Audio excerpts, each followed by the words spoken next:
Today, I'd like to talk about habits, basic information to start improving your life. Habits are very important, and there's a lot of current books listed regarding habits. There's Atomic Habits by James Clear, The Power of Habits and Why We Do What We Do with Our Life and Business. Stephen Covey wrote a famous book, 7 Habits of Highly Successful People. Robert Ringer wrote a book, $1 Million Habits in 1990 by Fawcett Publishing. In Think and Grow Rich, one of the success principles listed is the power of cosmic habit force. So habits are kind of important. So basically, habits, what I'd like to do is give you some basic information to start improving yourself and to be who you want to be by consciously giving suggestion and input to your subconscious mind, where with repetition and repetition of thoughts and actions, you form habits. Sort of like when you're driving a car, you learn how to, do certain things. You check the mirrors, make sure your car is safe. Put your seatbelt on, turn on the ignition, and make sure you have signals. And after a while, you do this consciously, and after a while, you're able to maybe, drive, change the radio station, pay attention to the road, and even going to certain things, like going to work all the time. Sometimes as you're driving, you do it for so often, sometimes you forget what you saw on the way to where you were going. Also, before all these other famous people, Knight Dunlap did some research on habits at, I believe it was Duke University. He wrote a book, Habits, Their Making and Unmaking. He wrote it in January 17th, 1949. So basically, you start out doing little things, you don't realize it.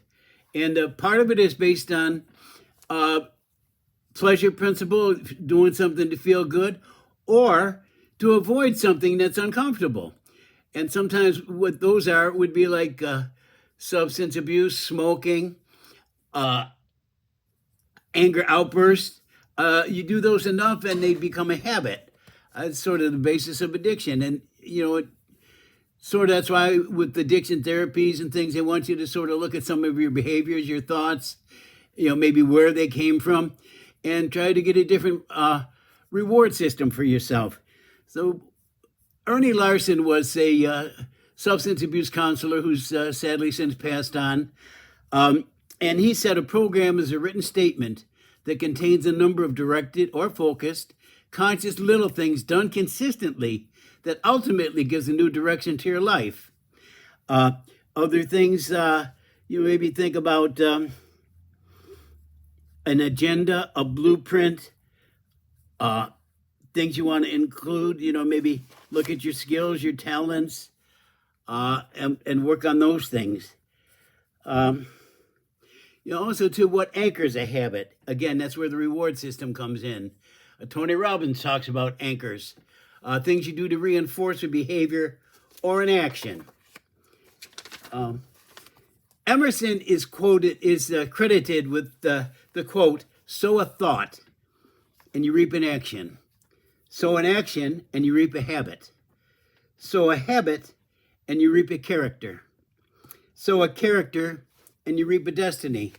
So habits are really is something a lot of people don't realize or focus on. Dennis Waitley, in a book he wrote called Being the Best by Oliver Nelson, publisher, page 166, talked about the power of habit. He says, "You may know me. I'm your constant companion. I'm your greatest helper. I'm your heaviest burden. I will push you onward or drag you down to failure. I'm at your command. Half of the tasks that you do might as well be turned over to me.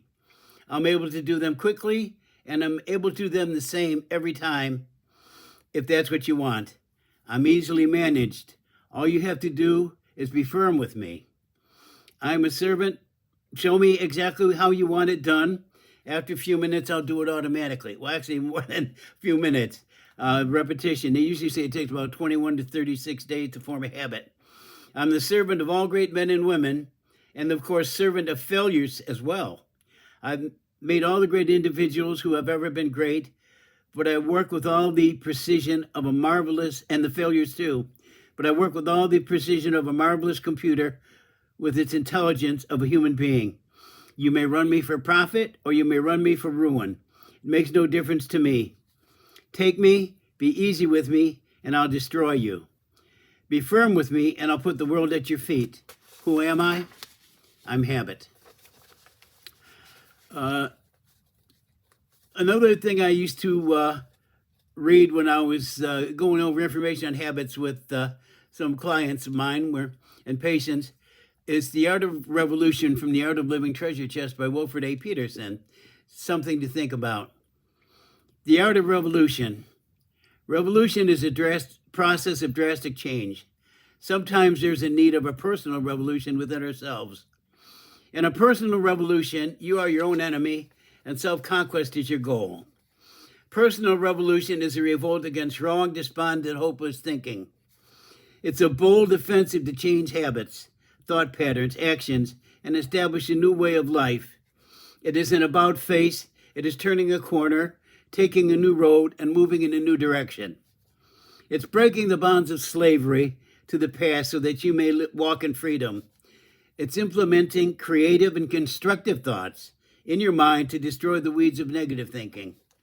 It is sweeping away the decaying foundations of your life that stronger and more enduring ones may be laid for you to build upon. It's smashing destructive idols and images and gaining a new direction, a new vision of the person you would become. It's shaking yourself awake, coming alive, and reestablishing your hopes and dreams. It's waging a battle against complacency, self-satisfaction, and inertia. It is stopping drift. It is grabbing the oars and rowing with purpose. It is overcoming the failure complex by beginning to act as though you cannot fail. It is a declaration of independence from all that would drag you down, and it is reaching out for all that would lift you up. It is overthrowing fear and putting faith on the throne. Ernie Larson also talks about habits are living things. Basically, when I was doing my group, I had a picture of King Habit on a throne, enjoying life, with his pleasures, his things, maybe focusing on smoking, maybe drinking, maybe actions, watching television too much, maybe spending his evenings on the couch instead of working on some goals to help improve himself. And basically, when you try to change a habit, the King Habit fights. He sends out forces. You become anxious, fearful, self-doubt. I can't do it. People will laugh at me. Things that keep you from trying, that may be holding you back. Some of it is imaginary limitations. Another thing is, your core belief system. What do you believe that's affecting your behaviors? So these are things to include in that program, to help you focus on what changes you need to make. And they say the mind can only hold one thought at a time. So basically, you want to focus on what it is you do want. There's a lot of information on habits. This is kind of a basic primer. So I would like to close with a little simple thing called Success Wrap. And here it goes. Life is full of choices. What should you believe? How should you act in order to achieve? Some of you want money. Some want respect. What should you do in order to connect? Well, my friends, here is a clue. Habits are important in everything you do. When you have some time, it's important what you choose. Your habits help determine if you win or if you lose. Opportunity and luck seem hard to find, but it becomes a little easier when you prepare your mind. Here are a few suggestions to help you on the way. Try them out a little every day. Number 1, are you pleasant or are you rude? A lot depends on your attitude. Life's not fair and at times it's cruel. But you must deal with reality. That's another rule. Do you put things off, procrastinate? Well, if you don't act today, it may be too late. Here's just a few ideas to help you on your way. Don't wait for tomorrow. Start today. There's help available and people who care. but the choice is yours.